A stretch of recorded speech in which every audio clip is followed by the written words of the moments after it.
ITV, el primer medio de comunicación para salvadoreños en el exterior. Véanos a través de Verizon Canal 1509, en alianza con Tele El Salvador, de costa a costa en Estados Unidos.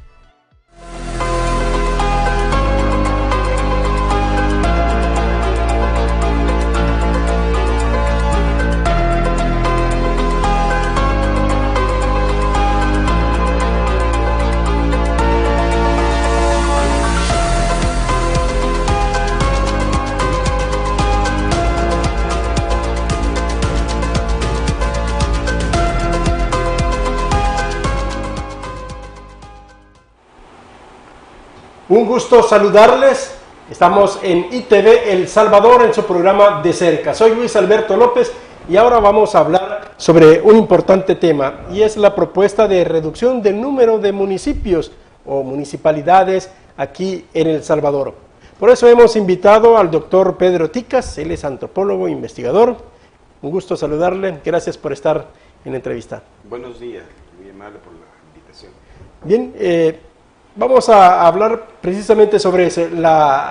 Vamos a comenzar sobre una referencia histórica de cómo se creó la división política administrativa en nuestro país. Bueno, cuando se desprendió de Centroamérica, de la independencia, ¿cómo fue surgiendo esa situación? Aquí ha habido un proceso.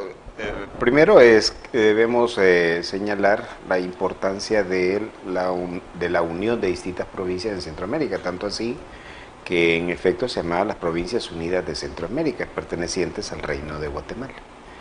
En ese proceso de organización en ese momento del territorio, El Salvador, por supuesto, tenía su propia organización interna, como lo tenían las demás provincias, en este caso Honduras, Guatemala, Nicaragua, que pertenecían al Reino de Guatemala.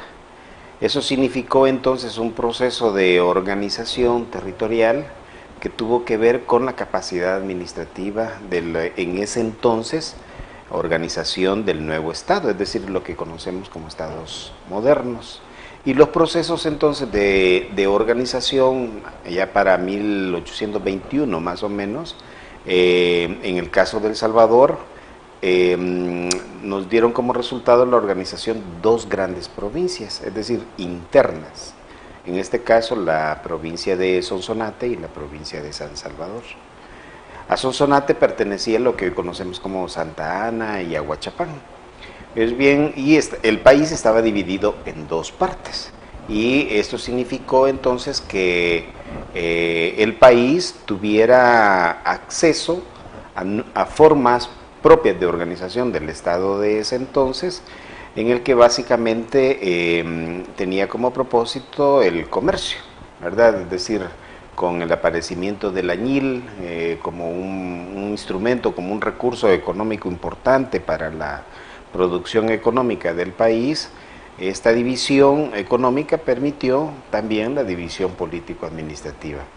Para 1841 ya no solamente estaba dividido El Salvador en dos grandes provincias o en dos grandes campos, sino ya en cuatro. Aparece entonces ya distintas divisiones, tales como San Miguel. Por ejemplo, va surgiendo una división del país que permitió la organización, en el caso del centro y oriente del país, en cuatro grandes provincias. San Miguel, que pertenecía a San Salvador, ¿verdad? Sonsonate, La Paz y San Vicente. Tenemos un mapa, parece. Ok. Ahí lo tiene usted, ¿verdad? Está Sonsonate, San Salvador, San Miguel y San Vicente. Este es ya en el periodo, justo como decía, en 1824. Esto permitió entonces la organización económica. Aquí lo importante es destacar cómo la organización territorial tiene que ver con, evidentemente, la organización económica que se realiza en una sociedad, en un país. Porque lo importante del Estado es cómo llega a cada uno de los territorios, es decir, del posicionamiento que tenga el Estado en cada una de las partes territoriales. Pero de esto vamos a hablar un poquito más adelante, entiendo. Bueno, Este proceso entonces de organización histórico de El Salvador es importante el registro de él porque en efecto lo que nos dice es cómo se organiza la economía en el país. Es una relación importantísima. Territorio y economía están siempre vinculados, es decir, cuando el territorio es excesivamente grande y su economía, la forma de sostener de ese territorio es muy reducida, es muy pequeña, entonces evidentemente surge mayor número de problemas porque el Estado no tiene alcance hasta ese territorio. Y una pregunta que siempre surge, quizá un poquitito fuera de esa cuestión, ¿por qué Centroamérica siempre, o El Salvador, el territorio más pequeño de Centroamérica? Siempre se pregunta la gente. La gente, bueno, porque ese fue un proceso de negociación, ¿verdad? Hay que decir que en el proceso de independencia algunos de los próceres negociaron el territorio. Entonces, de acuerdo a los datos históricos, ¿verdad? Es decir, no es en este caso especulación. ¿Qué significa eso? Bueno, que entonces al negociar el territorio, pues evidentemente aquellos que tenían mayor poder económico fueron teniendo mayor presencia y mayor control sobre el tema territorial. Buena parte, por ejemplo, de Honduras pertenecía a El Salvador y la parte oriente de Guatemala también pertenecía a El Salvador. Incluso iba a ser más pequeño El Salvador, con la parte de Sonsonate iba a quedar en Guatemala. Efectivamente, efectivamente, pero esto fue a propósito justamente del tema de las negociaciones que se hicieron por aquellos acaudalados, ¿verdad? Es decir, los grandes terratenientes que en aquel tiempo organizaron sus territorios o sus propiedades de acuerdo al reparto y a la distribución que ellos nos habían determinado. Ahora, ¿qué modelo administrativo retomaron los funcionarios de aquel entonces? Hoy son los próceres. ¿Cuál fue el modelo que retomaron para administrar el territorio salvadoreño? Bueno, como El Salvador estaba organizado por grandes haciendas, ¿verdad? Las grandes haciendas pasaron a ser posteriormente grandes fincas. Es decir, hubo un proceso en materia económica, en economía agrícola. El paso de una hacienda a una finca es un paso de reducción y especialización del producto que se genera. En este caso, una hacienda, por ejemplo, ser propietario de una enorme hacienda, casi del tamaño, por ejemplo, de Sonsonate, ¿verdad? O de Aguachapán, y reducirla a una finca, sobre todo y particularmente cafetalera, indica de manera inmediata la reorganización económica del grupo, es decir, la orientación vocacional de la tierra fue distinta. Desde luego que ahí es en todos los procesos de reconversión económica van surgiendo nuevos grupos o va emergiendo nuevos grupos de esa misma organización económica y eso permite entonces que las figuras anteriormente existentes, tales en este caso como las haciendas, pasaran posteriormente a convertirse en fincas porque la distribución de la tierra así lo determinaba, ¿verdad? Entonces, esa modalidad permitió que además surgieran nuevas fincas de nuevos grupos económicos, ¿no?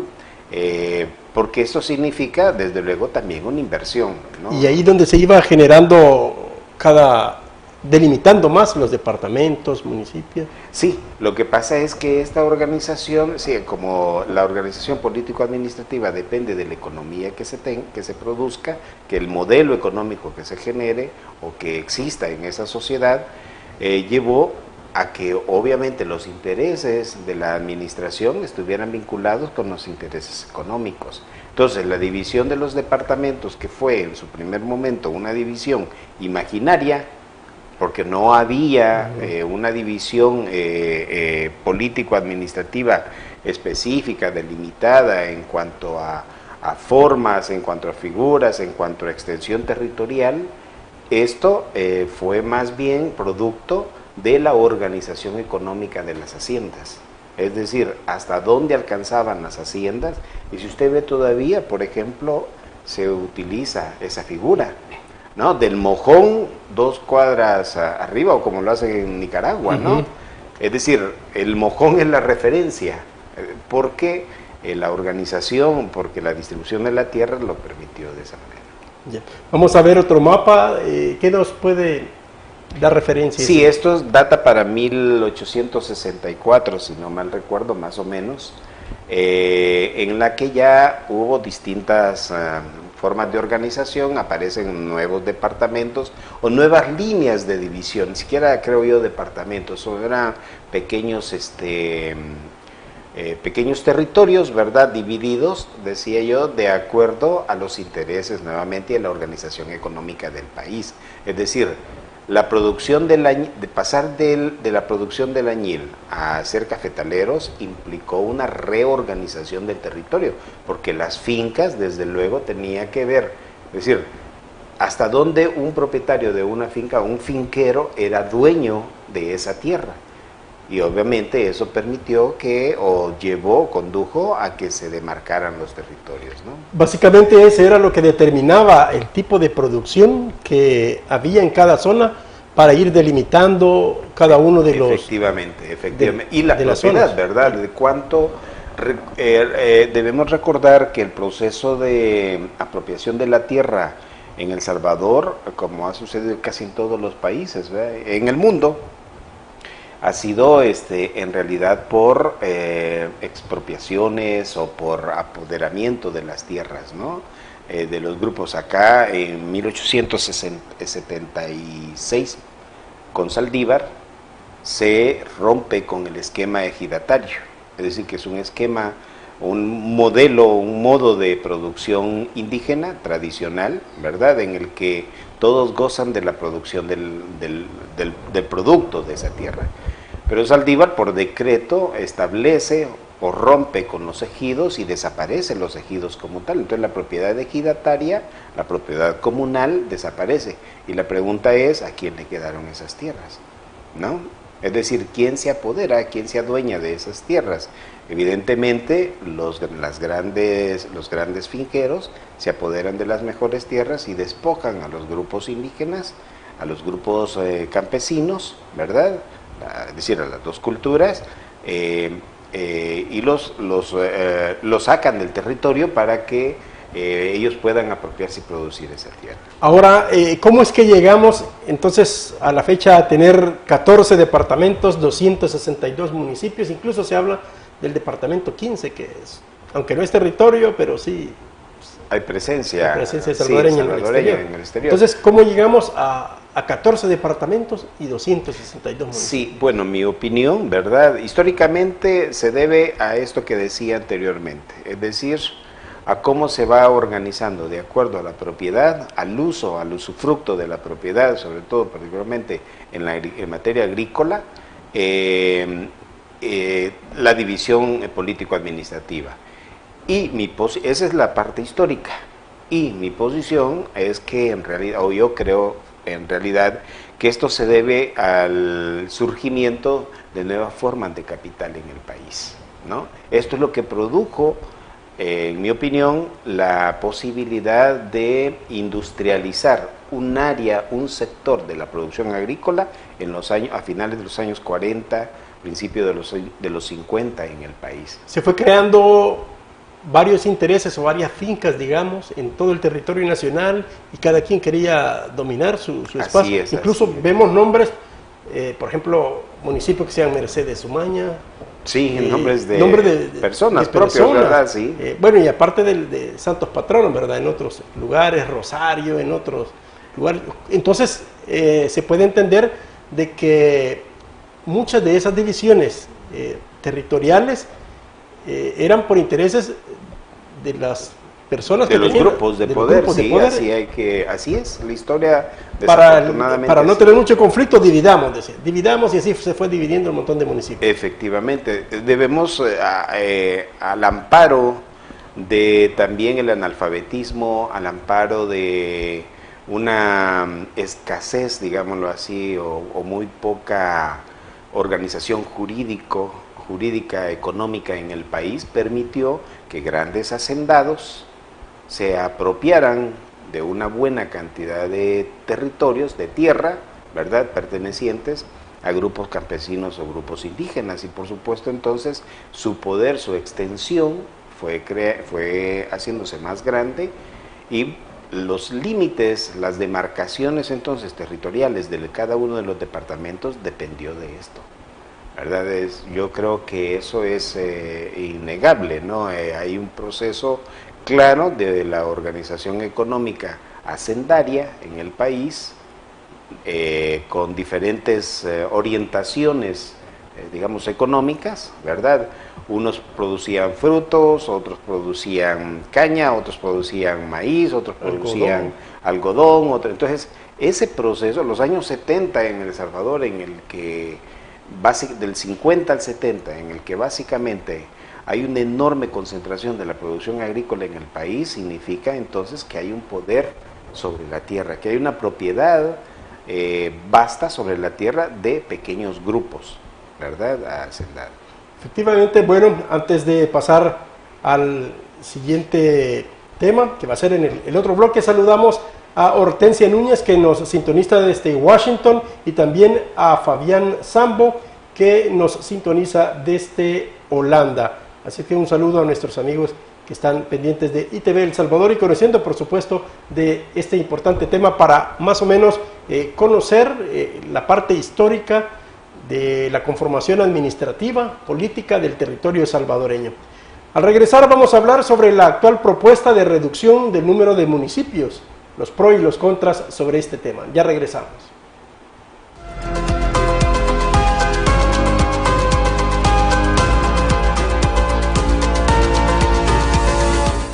¿Cuál es su sueño con sus hijos? Claro, que sean los mejores, que salgan adelante y que triunfen en la vida. Y estoy segura que trabaja duro para lograrlo. Les recomiendo algo más, que sus hijos aprendan inglés, pues es el pasaporte al éxito donde quiera que se desarrollen. El futuro lo necesita. University Idiomas Link. Llame ahora, inviértanlo seguro. En la Alcaldía de Sonsonate apoyamos y acompañamos la política del presidente Bukele para disminuir la brecha tecnológica. Por eso, inauguramos 21 puntos urbanos y rurales con Wi-Fi libre. Así, los jóvenes pueden acceder a Internet gratuito para hacer sus tareas y estudiar. Y los vecinos de esas zonas comunicarse con familiares, amigos y llevar adelante sus emprendimientos. Sonsonate Conecta. ¿Eres uno de los que sueña en viajar por el mundo, conocer otras culturas, otros amigos, estudiar en una universidad en el extranjero? Pero te da miedo ir por ese sueño porque no sabes hablar inglés. Que no sea una excusa. Hoy aprender inglés es más fácil, rápido, a tu tiempo. University Idiomas Link tiene clases ilimitadas con maestros en vivo. ¿Qué esperas? Llama ahora y cumplí tu sueño.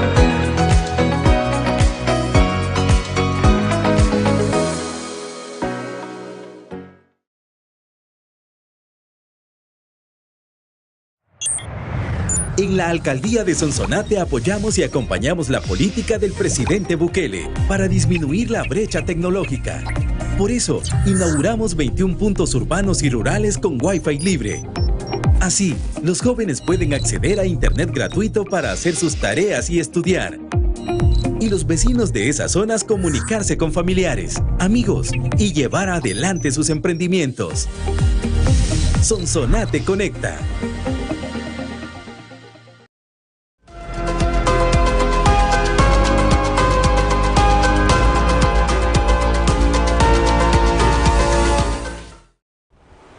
Gracias por estar en sintonía de ITV El Salvador, su programa de cerca. Estamos hablando sobre la actual propuesta de reducción del número de municipios, los pros y los contra, y hemos invitado al doctor Pedro Ticas, antropólogo, investigador, bueno, que ha hecho una cantidad de investigaciones sobre la historia de El Salvador y también sobre estos temas. ¿A dónde pueden encontrar esa información, doctor? Bueno, pueden encontrarlo con mucho gusto en el repositorio de la Universidad Pedagógica, que es repositorio.pedagogica.sb, edu.sb, okay. Repositorio.pedagogica.sb. Ahí hay bastantes investigaciones por si algunos amigos quieren darle continuidad y también sustentar, digamos, sus argumentos para hacer este tipo de cambios, ¿verdad? Y tener esa buena, nutrida información para esa justificación. Bueno, primero aclaremos varios conceptos que son municipios, que son cantones, bueno, cantones, caseríos, hay colonias, residencias, pero vamos a quedar a qué es un municipio, cómo se define o cómo se debemos entender. Bueno, para el caso de El Salvador, porque cada país tiene su propia forma de organización, ¿verdad? Y denominación territorial o político-administrativa. En el caso de El Salvador, el municipio está determinado por la cantidad de población. Ese es el criterio fundamental. Que son mínimo 10.000 habitantes. Algunos ni 10.000 tienen. Sí, correcto, ¿no? Entiendo que en el caso salvadoreño, debido a la concentración de población, ¿verdad? Es decir, porque hay una enorme concentración de la población, son más de 210 habitantes por kilómetro cuadrado, lo que significa entonces una enorme concentración, ha tenido que ver a partir de ello entonces la organización municipal, es decir, por cuanto la población surge como elemento o como criterio fundamental para la organización de la distribución, ¿verdad? Pero debo decirlo, cada país tiene su propia forma, como decía anteriormente, de pensar y de definir el concepto municipal. De hecho, a veces es porque las políticas internacionales sirven, sobre todo ahora en este mundo globalizado, aparecen conceptos que son idénticos o que son muy parecidos en los distintos países, pero los criterios de organización de esas pequeñas unidades territoriales son distintas para cada país. Primero, porque cada país tiene su propia historia, como lo platicamos anteriormente, y en segundo lugar, porque la configuración económica, cultural, política, social, educativa, etcétera, de cada uno de esos territorios, en cada uno de los países, surge de distinta forma. Ahora, otro concepto que también es de aclarar, el concepto que es lo rural y que es lo urbano. Bueno, los demógrafos tienen un concepto de qué es rural y qué es urbano, los ingenieros, los sociólogos, los antropólogos, sí, tienen varios conceptos de acuerdo a su especialidad y a su interés de estudio. Correcto. En antropología entendemos la definición del urbano y lo rural a partir de sus formas y modos de vida. Es decir, las formas de vida están referidas al tema económico, al tema de la sobrevivencia. Eso es una forma, desde el punto de vista económico. Y los modos de vida están referidos a la cultura, es decir, de cómo se organiza la sociedad culturalmente en esa unidad familiar o en ese pequeño territorio. Los demógrafos, como usted bien lo dice, por ejemplo, están obviamente por su competencia, pues, o especificidad, están orientados al tema estrictamente poblacional. Y entonces... Y también ven el criterio de los servicios que tiene esa localidad. Eso tiene que ver ya con la organización del Estado. Así es, por ejemplo, si es rural, ¿a qué se dedica? ¿Cómo está organizada la economía? Lo califican como rural o urbana. Sin embargo, hemos visto cómo ha transformado, digamos, algunos cantones que le llaman cantones. Por ejemplo, aquí en Lourdes, en Colón, le llaman un cantón y prácticamente está casi como una ciudad. Ajá, está urbanizado. Es decir, porque los procesos de urbanización que surgen, por ejemplo, en Estados Unidos, el proceso de urbanización surge en los años 40. Y casi simultáneamente a los procesos de urbanización que se presentan en Latinoamérica. Entonces, ¿qué quiere decir esto? Que bueno, debido a los procesos de concentración de la administración pública y de la concentración del régimen económico, de acuerdo a la organización económica de esa sociedad, los centros urbanos se van convirtiendo en alternativa de vida de las poblaciones rurales. Entonces comienza el proceso migratorio del campo a la ciudad, ¿verdad? Más o menos en los años 40, en donde comienzan a surgir nuevas formas económicas. Los procesos de industrialización y los procesos de urbanización traen consigo también una cantidad de servicios que en lo rural no se hallan, no se encuentran, pues. Es decir, Esto entonces provoca estas inmigraciones locales, de tal suerte entonces que esto obliga también al Estado a ampliar. Pero normalmente por historia misma, es decir, el paso de la agricultura a la industria, es decir, pasar del capital agrícola a capital industrial, llevó o ha llevado a todas las sociedades en pleno a redefinir, reacomodar lo que hace a lo rural y lo que hace a lo urbano, porque son condiciones distintas. Ciertamente el territorio es un aspecto, el paisaje natural de un territorio permite identificar de manera inmediata si estamos en lo rural o en lo urbano, ¿cierto? Porque lo que hemos comprado, porque lo que se nos ha vendido como lo urbano son básicamente aspectos de infraestructura, de modernidad, tecnología, industria, infraestructura, organización, servicios, etcétera. Y se nos ha vendido que en lo rural eso no existe, mala venta, porque eso significa entonces que hay una limitación, al menos desde mi punto de vista, incluso del mismo interés capitalista. Porque entonces quiere decir que lo rural está tan plenamente demarcado o tan plenamente distinguido, ¿verdad?, de lo urbano, que entonces al final todo mundo obviamente motiva la migración. Motiva la migración. Pero eso sucede en los países en donde tenemos esa demarcación. Pero ¿qué sucede en los países, por ejemplo, en donde no se presenta esto? En países europeos, por ejemplo, en donde hay muy poca diferencia entre lo rural y lo urbano, es decir, en cuanto a hábitat. O sea que la necesidad de los servicios no debe de determinar si es urbano o rural, sino que debe de tener los servicios básicos independientemente sea urbano o rural. Efectivamente, porque a todos debe llegar el mismo servicio, ese es parte de la administración del Estado. En su opinión, ¿cuál deben de ser los parámetros o los criterios? O más bien dicho, que en su criterio, ¿cómo se debe de conformar la división administrativa en un nuevo orden territorial? Por ejemplo, algunos hablan aquí en este libro de El Salvador, Historia, sus pueblos y sus ciudades, de Jorge Lardey Larín también, lo dividía antes, por ejemplo, en distritos, en departamentos y en municipios. Ahora que se está hablando de reducción de alcaldías o consejos municipales o divisiones administrativas, ¿cómo se debe de ordenar ese tipo de división administrativa? Bueno, yo en principio de cuentas yo creo que no habrá una reducción, lo que hay es un proceso de reorganización. De hecho, yo en el 98, me permito señalarlo, ¿verdad? Escribí algo al respecto. Y en 2014, igual en un artículo que me hicieron favor de publicar, que se llama Mapa de Seguridad Ciudadana, me permití también referir el tema territorial.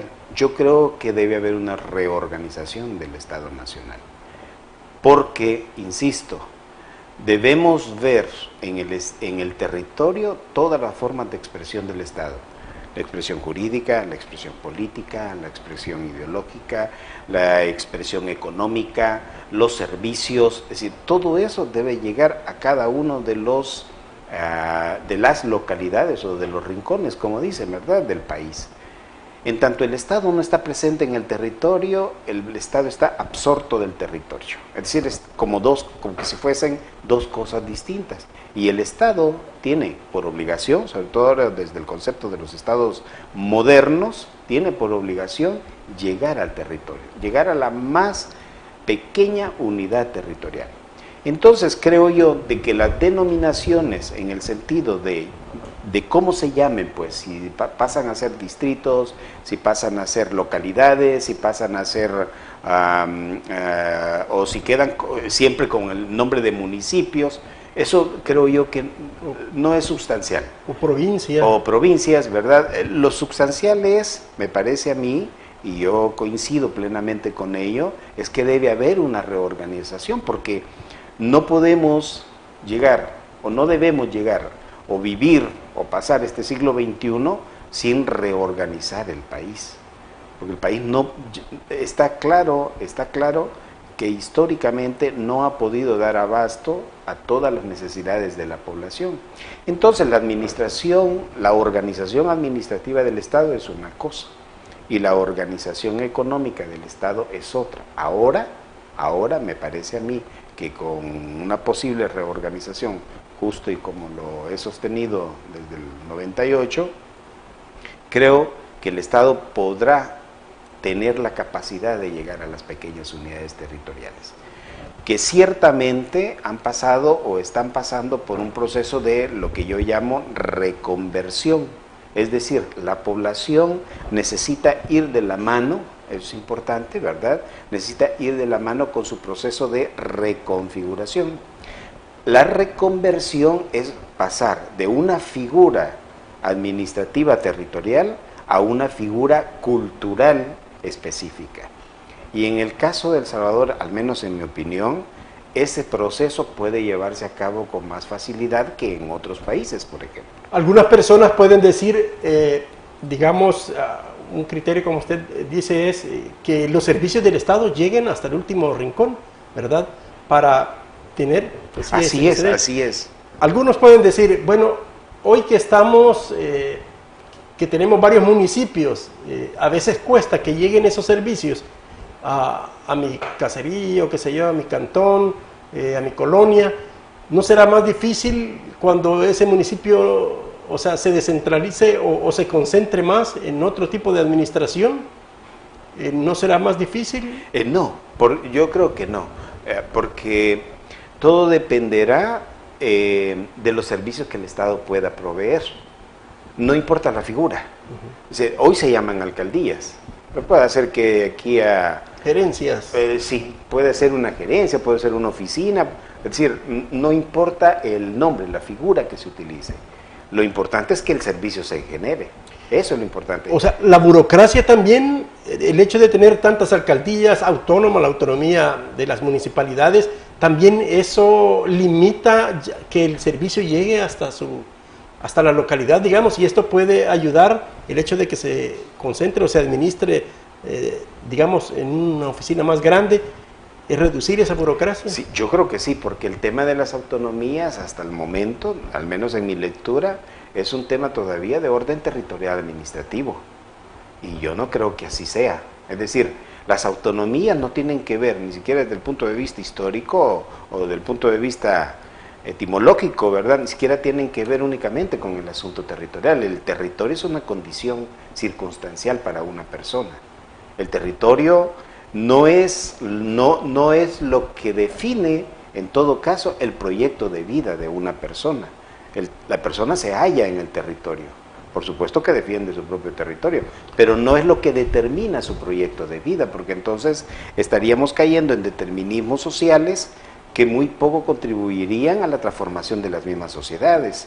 Yo creo que en efecto, en la medida en la que el Estado pueda generar una buena cantidad de servicios a la sociedad, a las poblaciones, independientemente si se trata de micro o macro poblaciones, en esa medida entonces el Estado tendrá mucho mayor injerencia, es decir, mayor control, es el control social. ¿Y eso es malo? No, es parte de...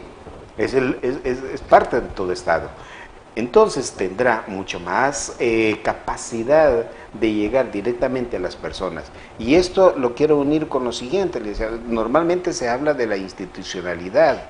Si me permite, solo para abonar algo ahí, recuerdo que cuando se estaba haciendo como una cartografía del censo, habían unos, cantones, ¿verdad? Caseríos, pero en un caserío habían 2, 3, 4 casas. Y yo le preguntaba a la persona que mire, y no sale más fácil que, o sea, reubicar a esas 3, 4 familias que hay ahí en un lugar más concentrado y darle mejor los servicios, porque estarle llevando servicio de energía, servicio de agua a 2, 3 viviendas, hogares, sí. No sale mejor concentrar. Y él me decía, no me dice porque culturalmente no se puede, pero de acuerdo al criterio que usted dice, usted también, el Estado puede hacer ese ordenamiento para hacerle llegar más eficientemente los servicios. Claro, así es. Ahora, culturalmente, yo he tenido la oportunidad de estar en varios países haciendo estudios, y esto me ha permitido ver el tema de la relación territorio-cultura. En antropología entendemos que el tema territorial es fundamental, pero no es determinante, precisamente por las reconfiguraciones culturales que se generan en los individuos. Es decir, una persona puede vivir, por ejemplo, ahorita en Soyapango, y por cuestiones económicas, de salud, de lo que sea, puede moverse a La Paz, por decir algo. Eso va a cambiar su proyecto de vida, posiblemente. ¿Eso va a determinar su subsistencia culturalmente? No, porque las culturas no son homogéneas. Es decir, el concepto homogéneo, que es un concepto positivista y además culturalista de los años 40, ha desaparecido afortunadamente en el entendimiento de la organización cultural de las unidades familiares. La cultura se construye, es una construcción que vamos constante y permanentemente acomodando. Y en esos procesos de asimilación que tenemos desde el punto de vista cultural, que tiene que ver con el territorio, sí, pero también tiene que ver con historia, tiene que ver con lenguaje, tiene que ver con economía, tiene que ver con servicios, tiene que ver con procesos mucho más complejos que hacen que las personas, que los individuos se reacomoden constantemente a las condiciones en las que se hallan. Ahora, ¿cómo crear esa institucionalidad funcional y articulada que responda precisamente a esas demandas y a esas necesidades de la población? Esa pregunta es importantísima. ¿Por qué? Porque precisamente uno de los problemas que pueden surgir es que esa representación institucional no llegue a los individuos. Pero eso dependerá de la organización que se tenga. La institucionalidad siempre he sostenido, siempre lo he dicho, ¿verdad? No se halla en las instituciones mismas, esas son las instituciones. Las instituciones se modifican, cambian constantemente. Dura un cierto tiempo, pero cuando ya no son necesarias se modifican. Eso bloquea o anula o limita la organización social para nada. Entonces, el tema de la institucionalidad es un tema de conciencia, es un tema de identidad. Es decir, de cuando los individuos ven o encuentran en las instituciones la representación de sus intereses y ven en las instituciones la solución de sus problemas. Ese es el alcance de conciencia, de la conciencia en sí, que el individuo toma con relación a las instituciones.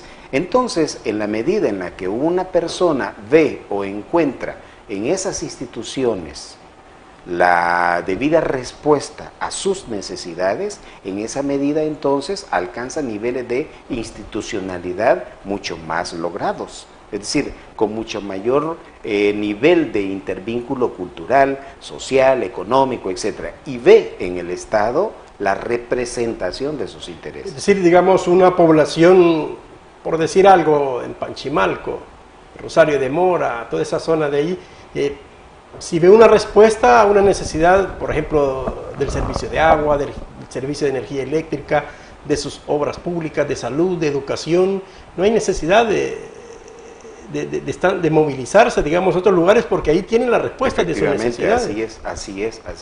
Y entonces, si por circunstancias de la vida, qué sé yo, por cualquier motivo, se ve obligada a moverse de ese territorio, el impacto no es mucho, porque encontrará en ese otro territorio los mismos servicios y las mismas acomodaciones culturales, sociales, etcétera, que tuvo en su lugar de origen, ¿no? Entonces, encontrará en cualquier parte del Estado las mismas respuestas. Eso hace entonces, efectivamente, que tenga mayor nivel de identificación con las instituciones.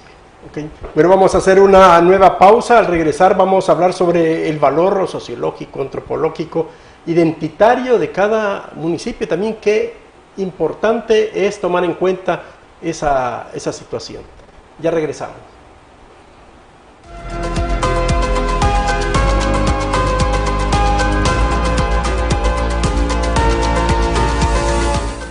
¿Cuál es su sueño con sus hijos?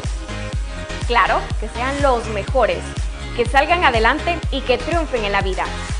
y estoy segura que trabaja duro para lograrlo. Les recomiendo algo más, que sus hijos aprendan inglés, pues es el pasaporte al éxito donde quiera que se desarrollen. El futuro lo necesita. University Idiomas Link. Llame ahora. Inviértanlo seguro. En la Alcaldía de Sonsonate apoyamos y acompañamos la política del presidente Bukele para disminuir la brecha tecnológica. Por eso, inauguramos 21 puntos urbanos y rurales con Wi-Fi libre. Así, los jóvenes pueden acceder a Internet gratuito para hacer sus tareas y estudiar. Y los vecinos de esas zonas comunicarse con familiares, amigos y llevar adelante sus emprendimientos. Sonsonate Conecta. ¿Eres uno de los que sueña en viajar por el mundo, conocer otras culturas, otros amigos, estudiar en una universidad en el extranjero? Pero te da miedo ir por ese sueño porque no sabes hablar inglés. Que no sea una excusa. Hoy aprender inglés es más fácil, rápido, a tu tiempo. University Idiomas Link tiene clases ilimitadas con maestros en vivo. ¿Qué esperas? Llama ahora y cumplí tu sueño.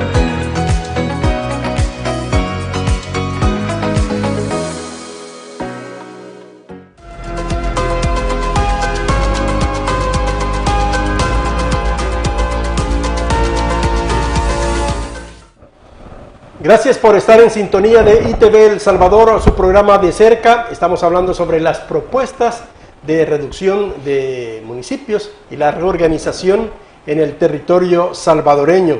Bueno, vamos a hablar sobre también el tema de identitario, cultural del municipio y la región. Y porque no solo se trata de hacer un estudio geográfico, digamos, o cartográfico para juntar municipios, que tan importante también, y son determinantes tomar en cuenta el valor cultural, el identitario, la idiosincrasia de cada pueblo para conservar, digamos, esa esencia y de evitar choques de pertenencia y culturales. ¿Qué tan importante también tomar ese aspecto? Yo creo que el tema cultural, desde luego, es importantísimo en cualquier cultura, en cualquier país, en cualquier sociedad, tanto micro como macro. Es decir, aquí lo estamos viendo en su nivel macro, estamos viendo las condiciones culturales de un país y los posibles, entre comillas, cambios que pueda haber desde el punto de vista cultural en el país. En mi opinión, esto es muy, pero muy relativo. No creo, francamente, que haya un choque cultural fuerte en los individuos, en las denominaciones de la organización político-administrativa nuevas que se puedan generar en el Estado, porque eso es organización del Estado, ¿verdad? Cierto, se dice que el Estado lo somos todos, sí, efectivamente, ¿no? Porque pues sin su población no existe el concepto de Estado, para comenzar, ¿no? Entonces, evidentemente somos todos. Pero desde el punto de vista étnico, desde el punto de vista étnico-cultural, desde el punto de vista etnoeconómico, desde el punto de vista etnosocial, es decir, desde el punto de vista de las identidades culturales, como decía al principio, las identidades culturales no resultan ser nunca una abstracción, resultan de las formas y los modos de vida. Eso es lo que me va definiendo quién soy, cómo soy, qué es lo que quiero en mi vida, cuál es el interés en mi vida. Entonces, si yo me encuentro con una forma de reorganización del Estado que me garantiza, o que en el proceso, porque además eso será un proceso, eso no se hace por decreto, ¿verdad? Es un proceso de acomodación, es un proceso de transformación, es un proceso de asimilación de los individuos con respecto a la reorganización del Estado, desde el punto de vista político, desde el punto de vista administrativo, desde el punto de vista económico del Estado. Eso creo yo que es importante. O sea, los cambios en la administración político-administrativa del Estado no van a mover la economía o no van a generar los cambios en una tienda, ¿verdad? O en la venta en la calle que tiene una persona, para nada. Tratará siempre con la misma población. Pero bueno, si entendemos entonces que las configuraciones culturales se generan a partir de una cantidad de elementos heterogéneos en el que tienen que ver estilos de vida en el que, por ejemplo, las personas que viven en Estados Unidos inyectan constante y permanentemente a sus familias en El Salvador otras formas de entender el mundo, es decir, cosmovisiones distintas. Todo ello va reconfigurando el proyecto cultural de vida de cada individuo. Y en la medida en la que cada individuo ve que puede realizar su proyecto cultural de vida, en esa medida entonces se identifica y asimila más con un nuevo concepto de Estado, que puede resultar abstracto para el individuo, desde luego, así es, pero ese será entonces al principio, ¿no? Pero eso será un proceso en el que decíamos anteriormente, el individuo estará reconociendo sus elementos identitarios con relación al Estado y con relación a sí mismo, con relación a su comunidad, con relación a su grupo familiar. A pesar que el territorio relativamente es pequeño, dice, hay diferencias también un poquito culturales, en el lenguaje, claro, en el carácter, claro, en el acento incluso del idioma. A veces hay un acento en el occidente, en el oriente, en la zona central, la gastronomía incluso. Cuestiones así, la religión, afortunadamente también aquí no tenemos problemas de conflictos por raza, por tierras, por creencias, por ideologías extremas, digamos. Entonces, en su opinión, ¿cuáles son los elementos más importantes que hay que tomar en cuenta para una eventual reorganización? Los símbolos. Yo creo que los seres humanos vivimos de símbolos y nuestra cotidianidad se lleva a cabo a partir de los símbolos en todos los órdenes y en las esferas de la vida que tenemos. Si yo vivo en un microgrupo cerrado, por ejemplo, mis códigos, es decir, la capacidad que tengo de generar símbolos nuevos o que lleguen otros símbolos a mi vida, tendrán que ver nada más con ese pequeño grupo. Si yo vivo en un macromundo y mi vínculo va más allá de ese pequeño grupo, pues entonces evidentemente también los símbolos tendrán que ver con esa forma de vida, con ese modo de vida. Entonces, en mi opinión, el tema de los símbolos a tratar desde el punto de vista cultural, desde el punto de vista económico, jurídico, desde el punto de vista social, desde el punto de vista histórico, desde el punto de vista territorial, etcétera, etcétera, es lo que en lo mucho determinará, me parece a mí, estos procesos de asimilación, que en antropología llamamos asimilación, ¿verdad?, que tienen que ver con procesos de aculturación, es decir, no la pérdida en sí misma de la cultura propia, sino en los procesos de adaptación de nuevas formas culturales. Y decía yo anteriormente, de Estados Unidos, de Canadá, de Inglaterra, de Australia, de donde esté, un salvadoreño que inyecta constantemente nuevas formas de vida, nuevos componentes de la vida, nuevas cosmovisiones a sus grupos familiares, ¿verdad?, eso hace precisamente que las personas vayan también transformándose. Y entonces vayan adoptando estilos o modos de vida que muchas veces tienen que ver con el país, pero otras veces no. Porque algo así como, hay una especie como de teletransportación, ¿verdad? Bueno, eso es la transfiguración de uno mismo, ¿verdad? Transfigurarse no en el sentido mágico o mítico, sino de la adopción de otros procesos culturales que no necesariamente tienen que ver con mi historia, pero que representan y constituyen en este momento mi forma de vida. Pero ahí va a depender de cada población también cómo rescatar, permanecer y conservar su identidad, su cultura. Efectivamente. Y algo clave, bueno, siempre sería, por decir algo, cada municipio, cada pueblo celebrar su patrono, por ejemplo. Sí, es que eso no se pierde. Y el concepto de municipio siempre se debe de mantener. Sí, es que yo insisto, independientemente de cómo se le denomine desde el punto de vista de la reorganización político-administrativa del Estado a los territorios que tienen que ver directamente con la organización del Estado, es decir, Estado, población, ¿no? La población tiene su propia lógica, pero esta población pertenece al Estado, por eso es que el Estado tiene que reorganizarse. Ahora bien, lo que hace a la población no es una abstracción, es una realidad, porque cada población tiene su propia forma de vida, su propio modo de vida, insisto en ello, porque esto es lo determinante, porque entonces significa que la población se identifica con el espacio que habita, pero hoy habita este espacio, mañana puede habitar otro, y eso no significa que habrá perdido su identidad cultural, su identidad histórica, su identidad formativo-social, etcétera. No, para nada.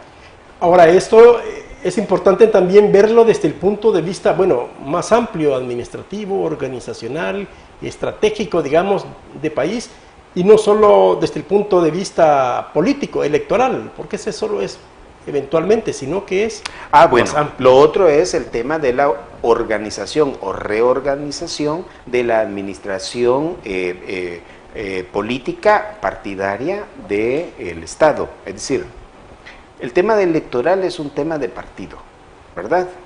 Pues sí, porque al final, ¿quién gana? ¿No? Es un partido, es una figura específica. Pero esto, en mi opinión, no tiene nada que ver, ¿verdad?, con el tema del Estado. Es que el Estado, la organización del Estado es sustancial, es decir, es la esencia de cómo ese Estado va a generar o no posibilidades a su población. Es decir, porque si no entramos en la esfera de los estados caóticos, estados que no se transforman, y los estados que no se transforman desaparecen o entran en conflicto. como Haití, por ejemplo.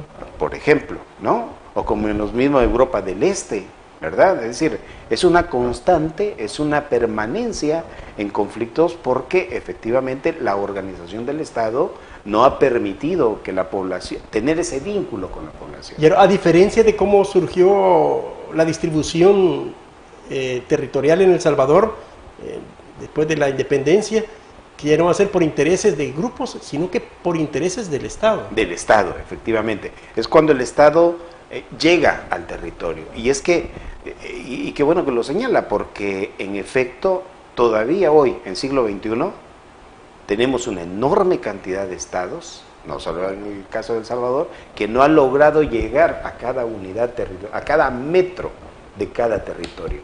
Y esto, entonces... Incluso los desarrollados, países desarrollados. Sí, efectivamente, efectivamente. Por eso decía, hay una enorme cantidad. No es pues entonces el tema únicamente de la organización político-administrativa, es el asunto de todas las esferas que configuran la organización social, la organización cultural, la organización histórica, la organización familiar, para decirlo en simples términos, ¿verdad? De cómo la familia se organiza y reorganiza constantemente en la construcción de su propio mundo. Para finalizar, doctor, si lo vemos más allá de corto, mediano o largo plazo, digamos un poco más visionario, sobre una eventual reunificación de la región centroamericana, ¿qué bases debería dejar sentada este aprovechamiento de cambio? Yo creo que para insertarse también a... Yo creo que la reorganización, bueno, está el Parlamento Centroamericano, ¿no? Está el SICA, o sea, hay varias... el Banco Centroamericano. Exacto, hay varias figuras que en lo mucho, en varias esferas, me parece a mí, están tratando de unificar ciertos aspectos de la vida o ciertas esferas de la vida de cada uno de los países. Territorialmente yo no estoy muy seguro, primero si sería lo más indicado, ¿verdad? Debido a los procesos históricos que cada uno de los países ha tenido. Segundo, a los intereses obviamente internos de cada país, cada grupo se mueve de distinta manera. Y en tercer lugar, creo que habría que definir desde el punto de vista económico, para no abordar las otras esferas, ¿verdad? Culturales, sociales, sanitarias, etcétera, etcétera. Solo en el tema económico habría que ver cuál sería la finalidad.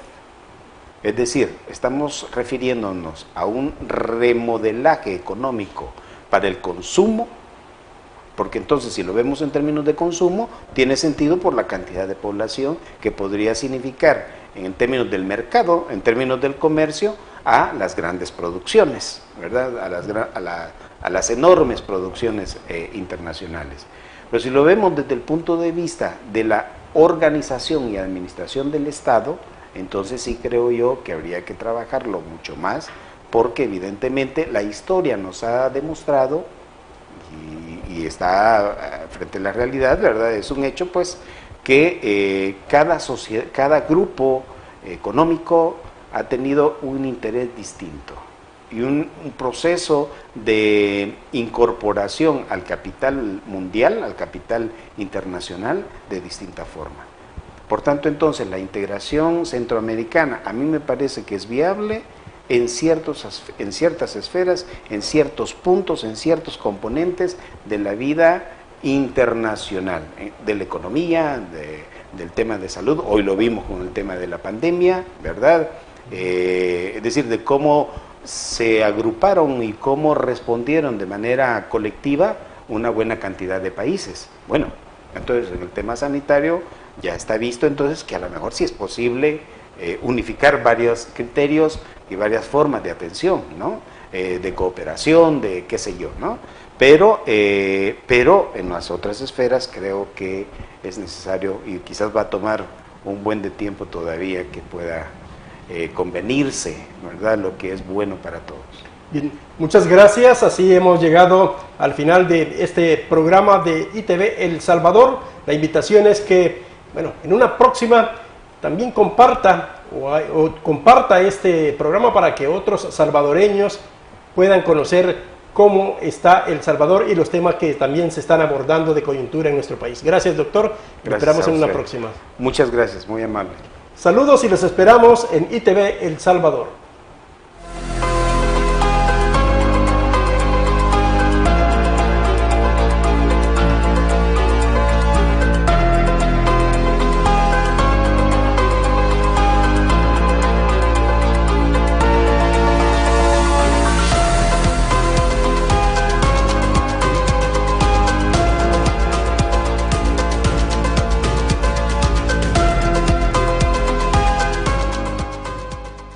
ITV, el primer medio de comunicación para salvadoreños en el exterior. Véanos a través de Verizon, canal 1509, en alianza con Tele El Salvador, de costa a costa en Estados Unidos.